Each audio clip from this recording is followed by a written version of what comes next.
friends, it's Jessica Honegger, founder of the socially conscious fashion brand Noonday Collection, and this is the Going Scared podcast, where we cover all things impact, entrepreneurship, and courage. And guys, I am ready to meet you in person next week. Starting next week, I am going to be hitting the pavement, coming to a city near you. If you live near Austin, Dallas, Nashville, Atlanta, San Antonio, or Minneapolis, I want to meet you. I ran into a listener about a month ago in the Nashville airport. She recognized me because of my voice. She's like, "Are you Jessica Honegger with the Going Scared podcast?" It was so much fun to meet a listener randomly in the wild, and I want to meet you. So head on over to jessicahonegger.com to get all the details on my book tour. Now, as a reminder, this podcast series is a part of a special series that we're doing alongside my book, Imperfect Courage. And you can actually order the book now and you will get 3 chapters for free. The first 3 chapters will get sent to you. Also, if you order the book now, you get a chance to win the entire Noonday Collection fall line. You also get added to an exclusive Facebook group where I'm going to coach us all through how to simply go scared. And you get a free digital workbook that goes alongside the book. So go ahead, order the book now. It'll get to you like in a week at this point. And if you want all of those pre-order goodies, just head on over to my website, fill out a form, and we'll make sure that you get everything that I just promised you. So today's series, we are going through chapter 3, and chapter 3 is called Step Into Your Story.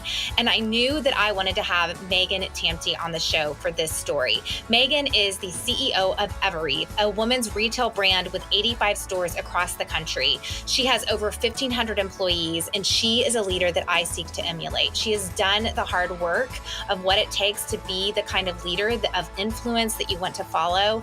And I know you're going to glean so much wisdom from her today because honestly, she is filled with wisdom. I respect Evereve because their stylists in the stores are committed to really serving women. And they help them feel beautiful and powerful and good about themselves. And I'm someone who can feel kind of insecure when walking into a new store because I don't know what sizes are going to fit or what brands they carry.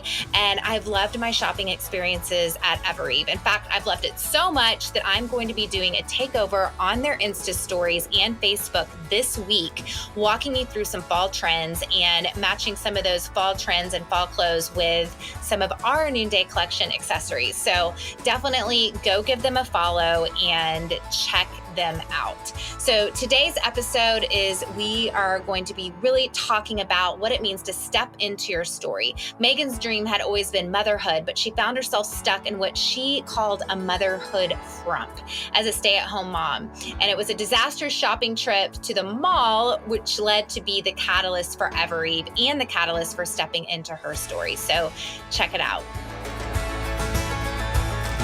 Okay, so we had breakfast a few months ago here in Austin when you were visiting one of your stores, and I think it basically turned into brunch and then lunch. I had such a great time talking with you. I know. I feel like we have so much in common and so much of our stories are similar. It was really fun to connect with you that day. Yeah, there are not many women who are running fashion brands that they've been able to scale, who are also walking with God and momming it and living on purpose. And I just felt so much kindred spirit with you. And that's why I'm really looking forward to our combo today. I know. It's going to be fun.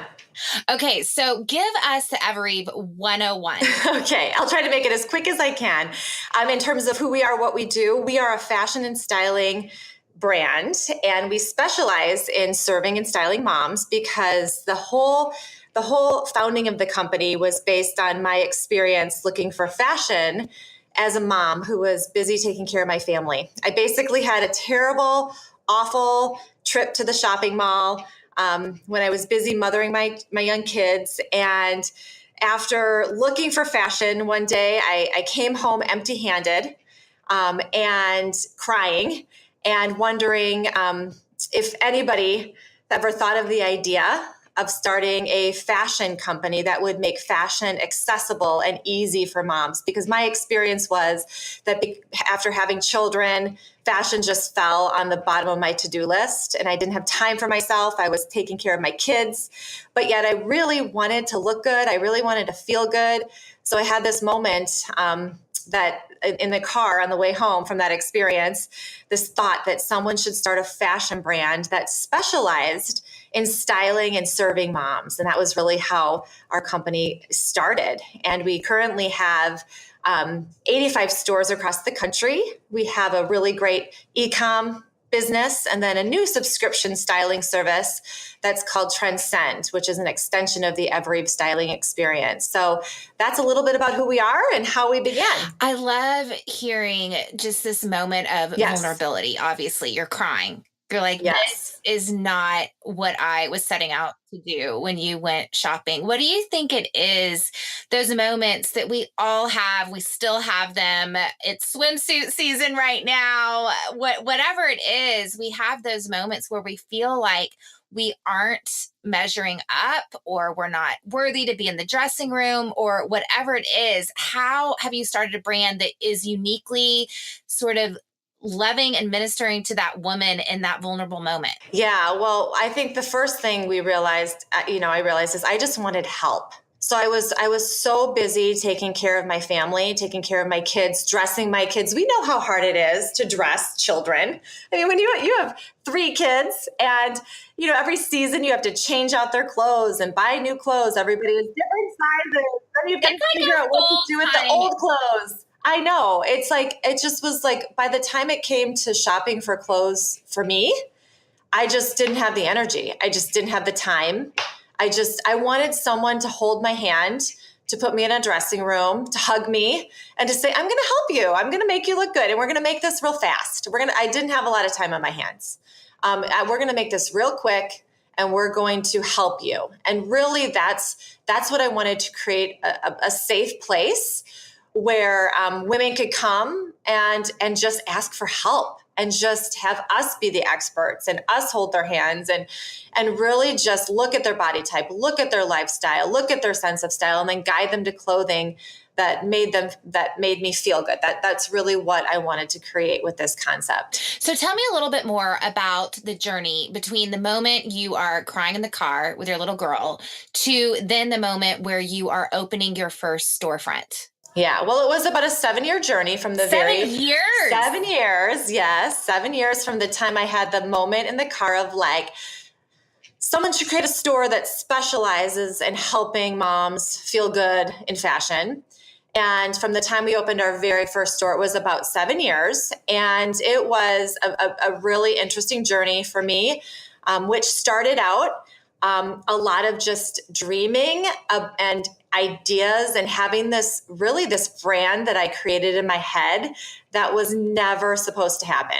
It was never supposed to be a reality. It was always a dream, this idea that I had created, this store that I named, and I had it all figured out in my head, and I had created it for many years, but it was really, I never thought it was supposed to happen. Although I talked about it all the time and I would light up, and when I would talk about it, my hands would wave and I'd get real passionate and smile. But it was never supposed to happen because I was a 3rd grade teacher. I turned stay-at-home mom. I never saw myself as an entrepreneur. I never saw myself in fashion. I never saw myself in retail. I really saw myself as a teacher and a mom and a wife. And so it was a lot of dreaming. And I would say the best way to describe it would be, after about 5 years of dreaming, I hit a funk. I don't know if I would call it depression, because I was still very active, and I just hit a funk. I was watching a lot of reality TV. I was crying a lot at night. And I was having sleeping issues. I was not sleeping very well. I would classify this as depression. I think we can call it that. I've been there too, so let's just name it. I mean, it was depression, but I was just in this, state that just didn't feel good. So I just had to do some deep soul searching, and decided to get up early every morning and try to figure out what was going on, what was wrong with me. And it was through this time of reflection that I kind of figured out that I think I have this dream that I am needed to create. This idea, this dream needed to actually be born. And that was the first time that I kind of thought to myself, wow, maybe this thing that I'm so excited about, this thing that's my creation in my head, maybe it really does need to happen. And so then I just kind of came to terms with that question, and then spent about a year just sort of internally kind of reflecting on all the fears that came along with that. The fear of, well, if I can't do this, I don't have like training to do this, or I can't do this, we don't have the money to start this company, or if I do this, it's going to harm my children. I was flooded with a bunch of fears. Next. And then just through a lot of reflection, I really spent about 2 years in just deep prayer, deep reflection, a lot of reading, a lot of soul searching. I did a lot of work, and really came to the conclusion one day that I think this is what I was created to do. I think I need to do this. And with my husband, who is my business partner, with his urging, one day he just encouraged me to take all the dreams that were in my head. I decided I was going to stop watching TV at night, and I was going to turn the TV off, and I was going to just pour out all the dreams that had been in my head for so many years onto a piece of paper. It was so sweet. My husband said to me, just write them all down, get them all out, just every dream you've had. And so I just wrote and wrote and wrote and wrote this, all the thoughts I had about this brand on a piece of paper, and did that for about 3 months. And then my husband, who is I mentioned my business partner, he came in and he put numbers to that dream. And he said, after, kind of worked his magic and created a business plan. And we sat down one night after he kind of did his magic and then took my creation and added his work to it. And he just looked at me one night. He said, okay, to make this thing work, you're going to have to, sell about $1,500 a day in that first store at that time to make this work. Do you think you can do that? And I remember thinking about it and thinking, I think I could do that. And a couple of days later, we met again, and I said, I think we can do this. I think I can sell $1,500 a day in that first store for us to break even. And so that's kind of where we started the journey. And then it was, getting the lease on the first store and signing that. And that's really how it began, is it came down to a dream, then came down to a number, which I like to talk about, because the reality is this dream has to work financially. And so we did look at that number, and I did believe we could do that if I worked really hard and kept an open, learning heart. So we signed the lease of our first store here in Edina, Minnesota. And all I can say then is the learning journey began, which a lot about, right? We ran to the library right after signing the lease on our first store. We signed $1 million personal guarantee, and we didn't have $1 million. So it was like, we are going to have to figure this out. And we literally, I ran to the library and literally asked a librarian, like, I'm opening a store. Can you guide me to the right shelf where I can find a book to help me? And I'm not kidding. Like, it's the truth. And I came home with like 10 books that night, and gratefully was able to find some books to really help me figure out how we were going to do this, build this company. Okay. I want to back up for a second to these 2 years. Yes. So you're in a funk, and you've had this dream, which I think so many of us are comforted by our dreams. We almost escape into our dreams, especially when we're in the weeds of young motherhood, which is such a challenging time of identity crisis. And so you're sort of like escaping into this dream. And then you're hitting rock bottom because you're realizing, I'm not living into my purposes. There is something bigger out there that I'm meant to do in the world, and I actually need to do it, not just think about it. And then you go into this period of really exploring, what are the limiting beliefs that are holding you back from actually getting to that storefront? And I'm curious, what is at the core? Like, did you get to that core fear? Was it the fear of failure or what other people would think? Like, what in you was able to sort of name that fear and realize that you were not going to let that fear have power over you? You were going to walk through that fear? Yeah. I think I had gotten hands on a book, and everybody asks me what book it was, and I don't really remember because it was so long ago. But I was reading a lot of books about purpose at the time, and read a book that really encouraged me to look at who I was. I think it was like in fifth grade. Who were you? Who was that kid in fifth grade before the world kind of got their hands on you and started like guiding you into who you should be, or, before you were really influenced fully by the world or by your parents or by your friends. So whoever wrote this book, posed that question. And so a big aha moment was for me was when I really sat down and reflected on who I was in fifth grade. And when I thought about it, I was the girl that loved selling things. I always had a garage, would beg my mom to have a garage sale, and would clean the basement out every summer and sell things like do a whole store, put a whole store together in our garage every summer.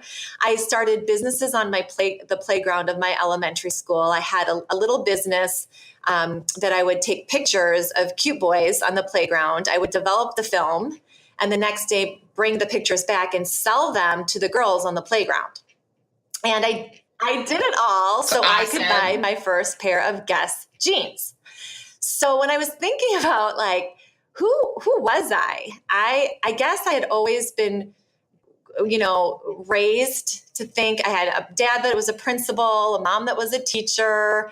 I sort of kind of was just raised to think that, I was going to be a teacher. I definitely knew I wanted to be a mom. I saw hints of my design very young in wanting to be a mom. I was super into children, loved nurturing, loved playing with dolls, always dreamed about being a mom. But I also had this side that I just never really thought about before. This woman this girl that loved to sell things, this girl that loved to create businesses. Very entrepreneur. I saw very entrepreneurial hints of myself when I really reflected on what I liked to do as a kid. So that, and the fact that I always did it to buy clothes. That's amazing. Made it funny, like, why did you do all that stuff? Because I care. I loved fashion. I've always loved brands. I've always been just naturally like into like clothing and fashion. And I've always just gravitated in that direction. And so I just had this moment after that, like, where I asked myself, well, what if this is you? What if you are a salesperson? What if you are an entrepreneur? What if you like fashion is like you were created to do this, like to be in fashion? I think those are the kinds of things that I started to really think about. Who am I? And who was I before? Who did God create me to be?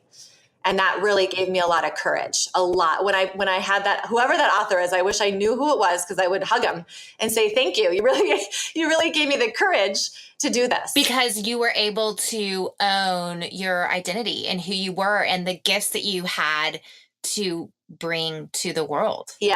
And I think, absolutely. I was able to really own them and see that and really understand it.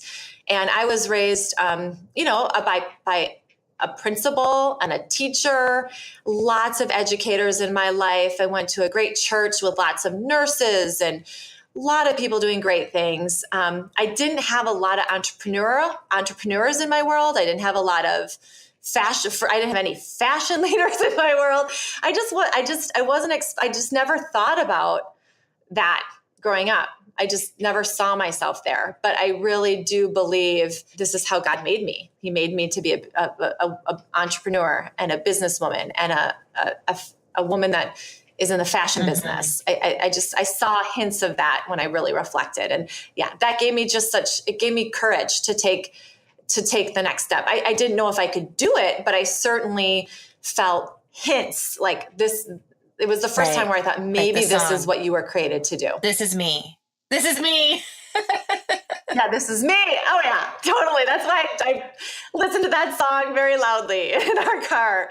I love it. So that was a very important moment for me in that time of reflection.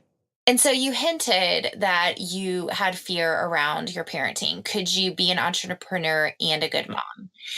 And your kids are older now. You have an amazing daughter who is 20.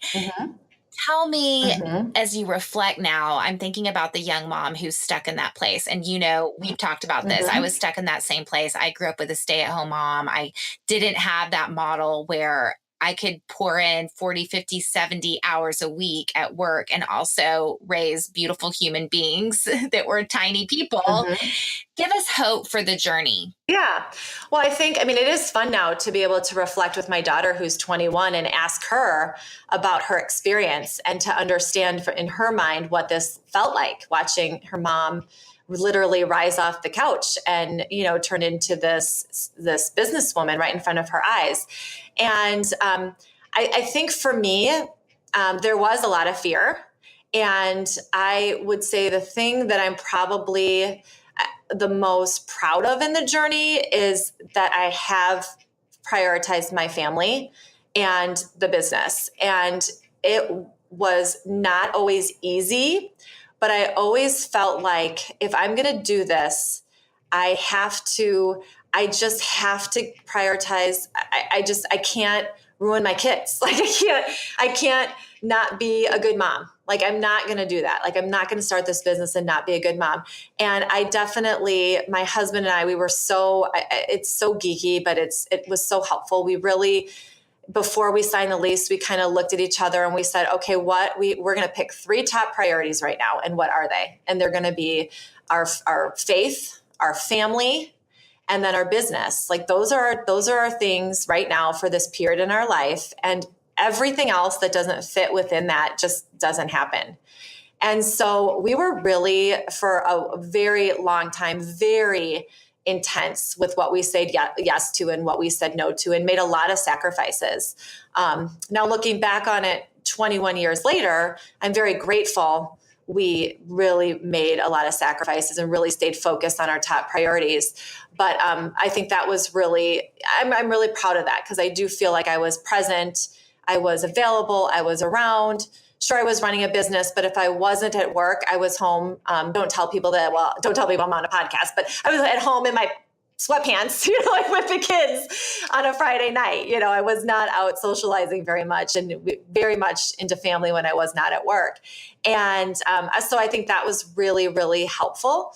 But for me, I just also feel like just living into who I am is the best gift that I felt I could give to my family is the journey, showing my kids the journey of just becoming who you were created to be.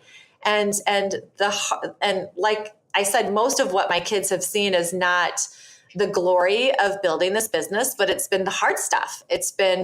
They've seen their mom really scared. They've seen their mom really try things out of her comfort zone. They've seen me take risks. They've seen me make mistakes. They've seen me crying at night or, have a headache because I don't know how to answer a problem. But I think the journey of watching this happen has been very valuable to them. And I always laugh and think about, who I am at the dinner table. And usually at night we're happy, we're excited, we're passionate, we're talking about our business. And then I think of the woman that I was, when they were little, thinking I was a perfect mom, but I was on the couch, really sad. So I often remind myself and think, wow, I think that this idea of going for it, or, really this journey has really made me happy. And Allison, when I did ask her, what do you remember most about this? She goes that I had a really happy mom. And that feels really, that's important, I think, for our kids to see us moms as happy and fulfilled and passionate and alive and excited versus, what I was, which was kind of laying on the couch every night, kind of feeling sad. So I do think that's important. All right, I'm popping in real quick just to let you know that Megan offered to give Going Scared listeners a special discount. All you need to do is sign up for my email list and we will give you a discount code for Evereve. So head on over to jessicahonegger.com to sign up. Also, Go follow Evereve at Evereve Official on Instagram and Facebook, and keep an eye out for yours truly. I'm doing a takeover this week, so I'm going to head on over to the Austin Evereve store, where I'm going to be telling you all about the latest trends for fall and how you can use accessories like noonday accessories to create a variety of great fall looks using your basic clothing items. I will see you there. Back to my conversation with Megan. Did your definition of being a good mom, you said you wanted to be a good mom. So did you change that definition? Yes. Because I agree. Totally. We all want to be a good mom. I changed my definition. Yes, for sure. I was a third grade teacher. I was the best stay-at-home mom, and I loved it. I'll be honest. I loved being a stay-at-home mom, and I did projects. I had the perfect. This was before Pinterest too, because my daughter's 21 and my son's 18. I didn't have Instagram. I didn't have Pinterest, but I naturally felt like, for me, just being a teacher, it just was a lot of projects, a lot of perfection, a lot of, I've got to have the Halloween pumpkins carved and they have to be out on our front porch beautifully. I have to have the perfect birthday parties. There was a lot of, in that period of my life, there was a lot of keeping things really neat and tidy and in order, and keeping things really pretty and perfect was at how and part of that I really enjoyed.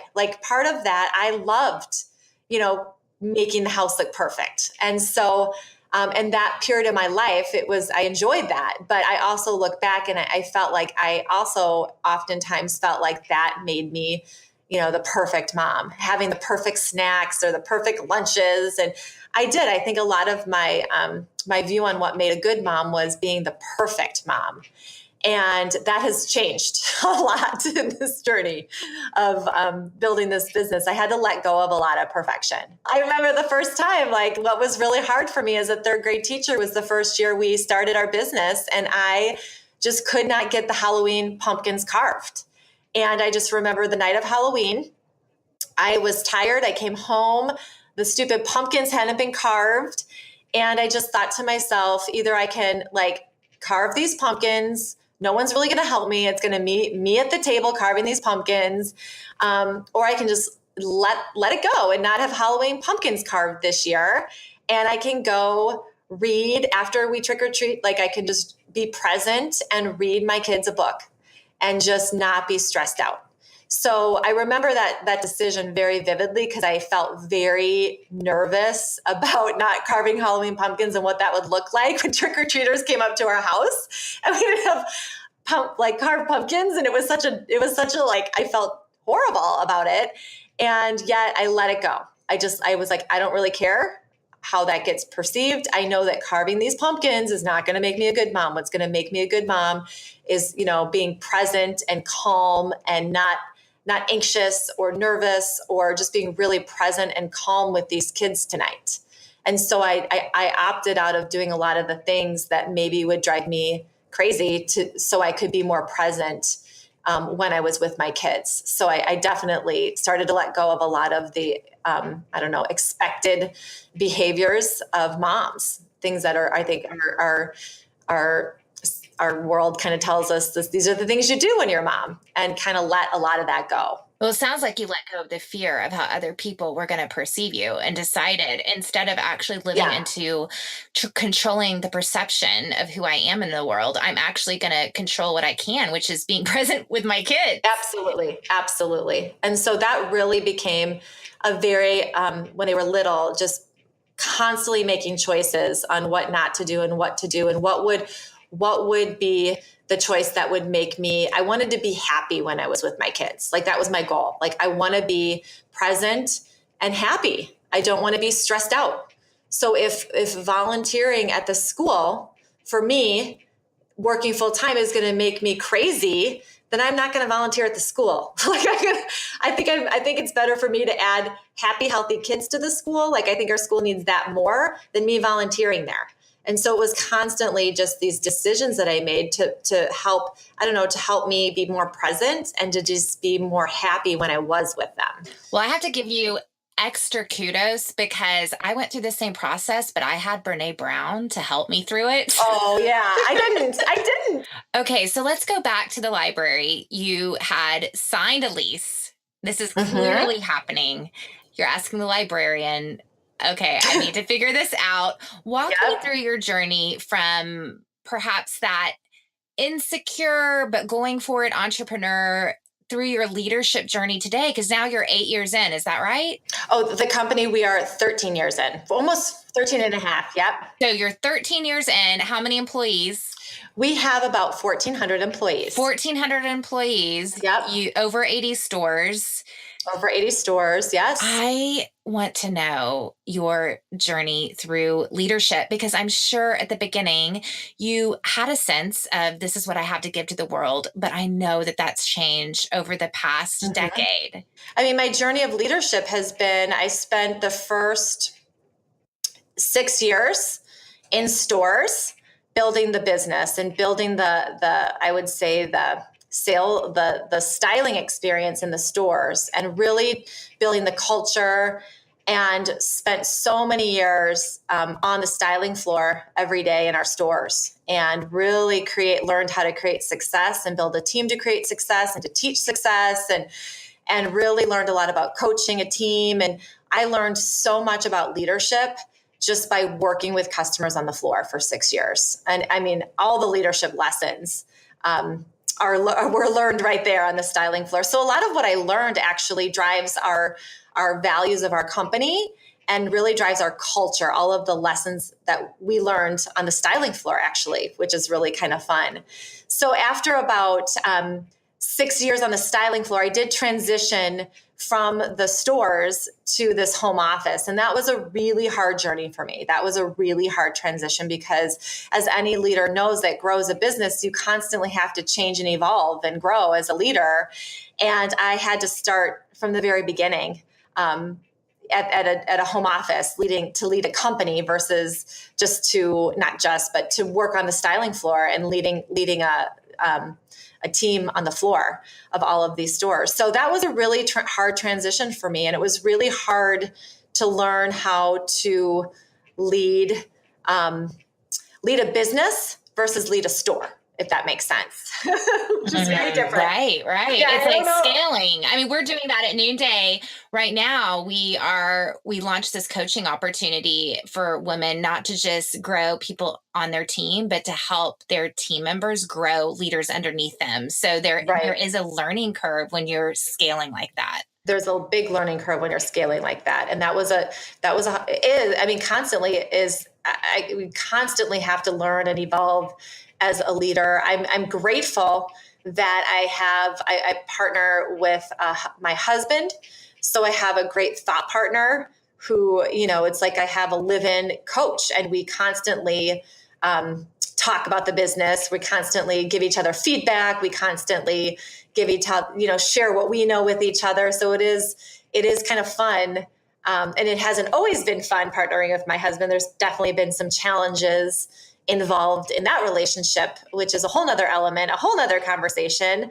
But I do day to day. I mean, it is kind of fun to have our relationship is one of just kind of mutual coaching and mutual conversation. And it's great. It's kind of fun to have the two of us be able to constantly learn and grow about and together as we build this company together. It's really fun. So you mentioned that you really formed your values of the company those first few years when you're scrapping it out on the floor and working with customers.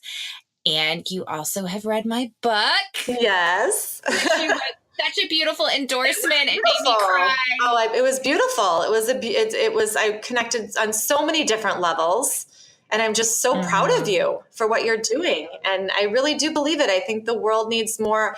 I call you mindfully ambitious, just mindfully ambitious women like you. I'm so proud of what you're doing. And yes, I think there's so many.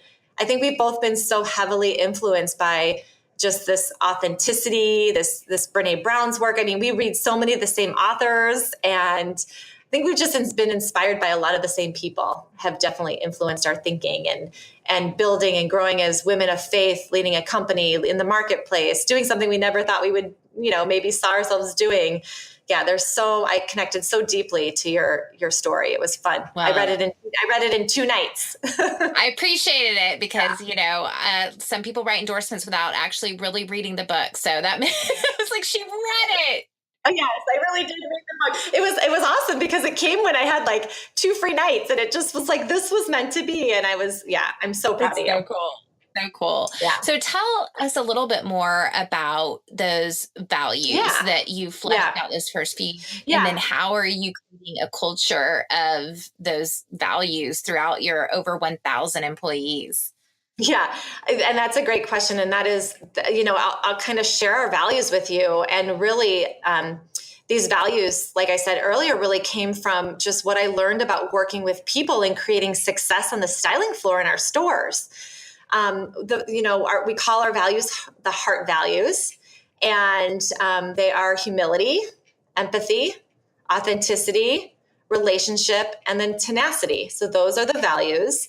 And they started on the styling floor with, I think humility to me was learning how to learn from people, learning how to view every single person. When you open a store and you put yourself, in some location, you open your doors, you get all sorts of people, all sorts of walks of life come through that door. And I learned that it was really important for me to, not view anybody inferior than me or not view anyone superior, but really to just view everybody equally. And we taught our team to do the same thing. And we felt like, every single person who comes through the door has a story, and we have something we can learn from every single person.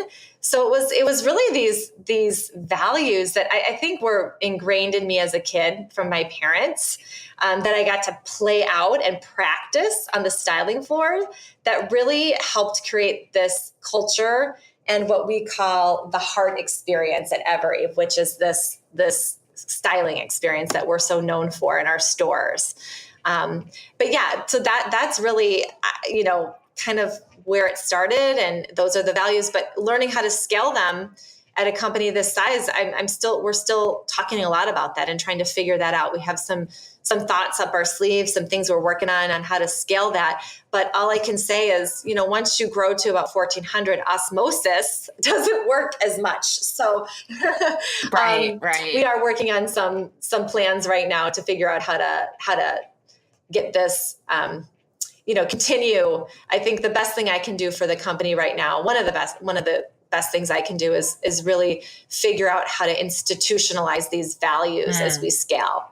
And I kind of have the vision for it right now. And it's about just implementing it. So that's something that's hot for me that I'm working on right now. So that's what I was going to ask you.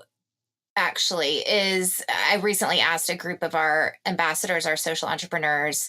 I took a big group to Guatemala, and I asked them, I want you to think about what you have to steward. What gifts are uniquely yours that you can use to make an impact on other people this week, and then eventually on your business, on your community? And so many of women that was the hardest question I asked on the whole trip. What do you have to steward? And it seems like that's something you actually, when you were able to answer that question so many years ago, that is what activated you. Tell me what you felt like you had to steward when you were going through that 2-year process of naming your fears and then swatting them like annoying mosquitoes. And then what do you have to steward now? Yeah. Oh, that's a good question. What did I have to steward? I think genuine concern and care for the women coming through the doors. I don't know if that, that's a big question. Let me think. What did I have? What did I want to I think give? That's a beautiful answer. Like you have love and presence to steward. Yeah. I felt like I really care. I feel like, I've always felt like the beginning of Evereve was always so pure hearted, because it goes back to how I was feeling as a mom. And I was definitely on that shopping experience. I just wanted someone to see me.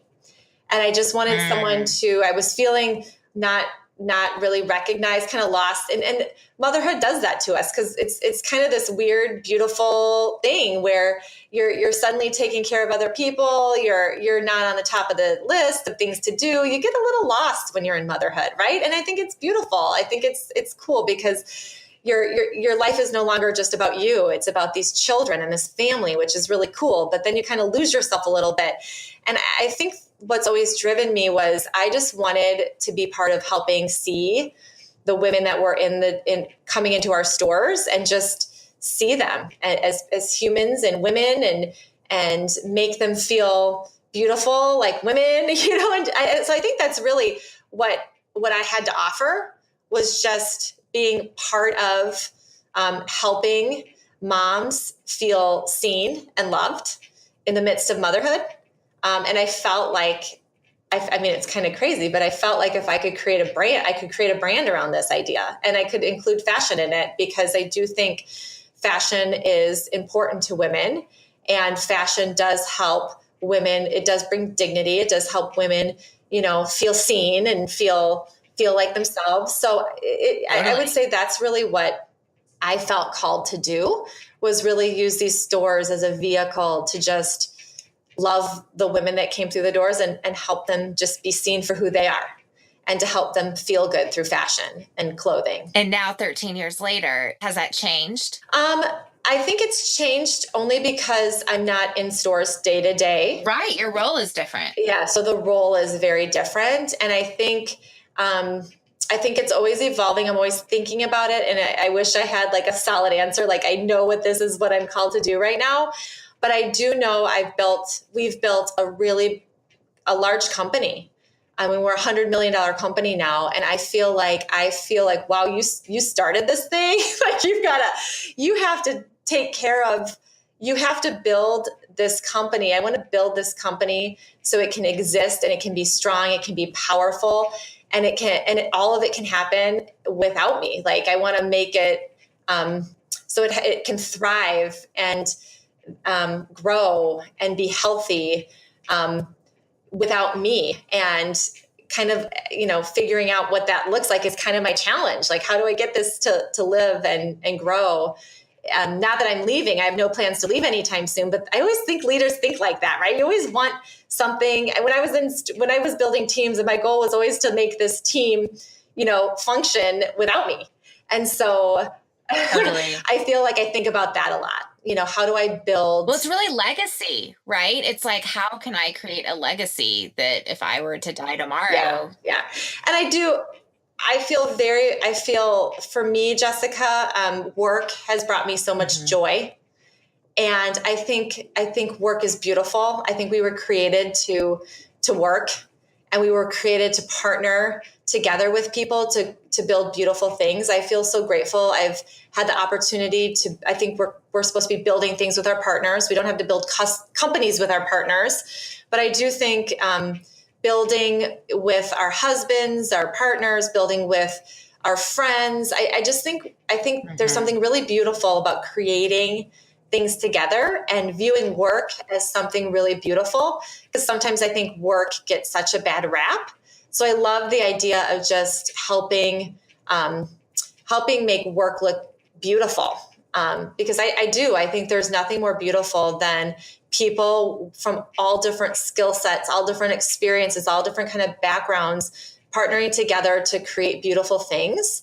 That's very exciting to me. I personally, I don't think there's many things more beautiful in life than that. And I think it's what God created us to do, was just to work together and build good things, beautiful things.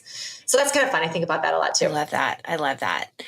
Okay. I don't love that you spent years on the couch, but I love that that's how you talk about it. Cause you know that's the journey I take women on in my book, is like, how can we get off the couch and out our front door and into the world? Yep.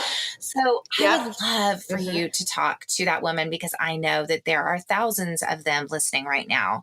They're on the couch and they are unsure, or they're paralyzed on how to get from the couch to the front door. What would you say to her? I would say, I think start small. I always tell people, I think my story, sometimes I hesitate to share it because it's kind of a big story. I mean, we started a big fashion brand, and I don't think that's everyone's calling to be an entrepreneur. And for many years, I used to maybe put too much pressure on women, because I was like, my story is such a great story, and you must be called to do something as amazing as this or as big as this. And I think there are very few people that are called to be entrepreneurs, and most aren't. So I just feel like it's really important for women to understand who they are and to really take that time of reflection. I think it's important to take small steps. Just small steps of exploring your curiosity. If something makes you happy, like taking a small step to do that thing that you're interested in, or you're curious about, or you are, seems to make you come alive, just kind of starting with small steps and just following your curiosity courageously, I think is really important. And it doesn't have to be this big giant leap toward, this thing that makes your dream come true. I think it's a lot of small steps, a lot of little small steps of following your curiosity. And even now, I'm at a different stage right now with our company, with my family. I'm going to be an empty nester in a couple months. And I'm sort of at that stage again where it's like, what am I, like, other than Evereve and other than these two kids that I've loved, like, what am I, what's this next chapter look like? And I'm in this stage of, really exploring what do I like to do? And what, kind of thinking a lot about that and taking little steps toward those things that are things that maybe, fill me up and maybe could turn into something or maybe couldn't. But just being open to following our curiosity, I think, is really important. Well, and I love that you started the company before social media, because I think it was easier to start and take those small steps because they didn't feel small. But now we have so many people to compare ourselves to, so many brands to compare ourselves to, that we're often comparing our small steps to someone's, they've been on the journey for miles and miles now. Yeah. And I think we all get confused about who am I? I am not called to be an author. I'm not called to be this or that. It's like constantly reflecting not on, you can watch other women, you can learn from other women, but I'm constantly trying to figure out, like, and think about who I am. And I, there's so many stories on social media that it's so easy to kind of want to be everything. Then it's like, I got to reel it in and figure out, like, who am I and what do I want right now? And what does this look like for me? Because it's so easy to compare. It puts a lot of pressure on women, I think. Well, and I see this thread throughout this entire journey, whether you were on the couch or whether you were going through those 2 years of really trying to put pen to paper and walk through your fears. And then all the way to now, I mean, you impacted me so much in saying that you spend an hour and a half every single day in prayer, reading, journaling, meditation. I'm very committed. I was so floored by that. And it's like a life goal now of mine.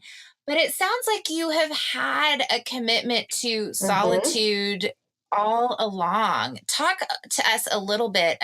Encourage the woman who is like, okay, I feel like that'd be good for me, but she's not doing it. Tell us about the fruit of that time and your commitment to this value. Yeah, it's so powerful. I just think for me, when I just seek God's help and I seek God, he just shows up. So I don't know, I got to a place, I've always kind of had moments and times in my life where I've really done a lot of reflection and spent a lot of time in solitude. And about, 6 years ago, I really made a commitment. And it had a lot to do with my children and how I was going to show faith to them. About 6 years ago, I was kind of I went from this really kind of gritty entrepreneur who never had any money or had anything to, like, suddenly, the leader of a successful business who was making money and had, bought a bigger house and had all this stuff. And I just got to this place where I was like, I worked really hard to not let failure define me. And then I was like, I had done that really well and created success for myself. And then I just had this moment where I was like, now I have to work just as hard to not let success define me. And so really, that's what the last 6-year journey has been, just really protecting myself from letting the success of Evereve define who I am. And I don't know, I just felt like I need to, in this phase of I need to really get on my hands and knees every day and give this up to God and really, and also I was at a point where I didn't really know how to lead a company this size. And I was sort of like brought down to my knees because again, like I was when I was, the young entrepreneur, I was like, I have no idea how to lead this company. You're like, we're not in the library anymore. I was like, okay, the library, maybe God needs to help me here. Like, I think it's God. Like, I don't know if the library is going to do this because the problems are so big. I mean, I was just like, the stakes are so much higher. And I was like physically coming home from work every day, like with weight on my shoulders. I was getting migraines. I was so carrying. I mean, every day I heard thousands of problems, like my life. And my life is to this day. I laugh when I give feedback to someone and they're like, that really, is hard. I'm like, do you understand that I have thousands? This is the company that I built, and every feedback that comes in about this company is me. This is our company. So I get thousands of pieces of negative, feedback every day and problems, and I just had to learn how to separate myself from that too. And so I just knew I didn't want to be a woman with a migraine every day, and I didn't want this weight on my shoulder. And also I wanted, my kids were at a very crucial time in their development. They were, I think, middle schoolers. And I was asking myself, how are we going to talk about faith in my family? And I just decided, you know what, I'm just going to show them what it looks like to just have a practice of getting up every morning and spending time in prayer and reading in solitude. I felt like that was, I needed God's help. I didn't want success to define me. And I wanted to be a role model to my children at that time of what faith looks like. Instead of being a mom that tells them what faith looks like, I wanted to show them. And I'm so grateful. I'm so committed to that practice. And I write my prayers out in journals. And every day I just ask God to just help me. And I ask God every day to help me love him with my whole heart, my whole soul, and my whole mind, and help me to love others and to use what I have to do that. And I don't know, it took all the migraines away. It took all the stress away. It's just been a beautiful practice. And I'm totally committed to it because it's made me feel so happy and so alive. And I feel like I'm co-creating with God, which is really fun to build something. I don't feel attached to my work as much, which is, I think, made me a better leader, actually. Joy. That's where the joy is. Yeah. And I tell you, leading a company this size, the leader sets the tone. And I also had to tell myself that this is the best gift. I was trying to figure out what behaviors would drive the most success at the company too. And I thought, me showing up, feeling joyful and present and happy. It's like parenting, right? When you're leading a company, it's like, this is a gift to my company if I can come to work every morning feeling alive and feeling present and feeling happy. And so that's why this practice is everything to me. This conversation really stuck with me. I know I got stuck in so many perfectionistic traps as a mom myself, and I really related to that part of the conversation. I actually go into that topic a lot in my book, Imperfect Courage. So make sure you head on over to Amazon or wherever you buy books to go ahead and check it out. And if you want access to all of the pre-order goodies, head on over to jessicahonegger.com, and literally we're giving you everything but the kitchen sink. And this is why retailers pay attention to pre-orders, and they will start stocking the books in airports and at Walmart and at all the other places around the country when they see that people like you are actually ordering the book. So I would love it if you would do that for me. Just click on over right now. Thanks so much for tuning in to today's show. Our wonderful music for the show today is by my good friend Ellie Holcomb. Going Scared is produced by Eddie Kofoltz. And I'm Jessica Honegger. Until next time, let's take each other by the hand and keep going scared.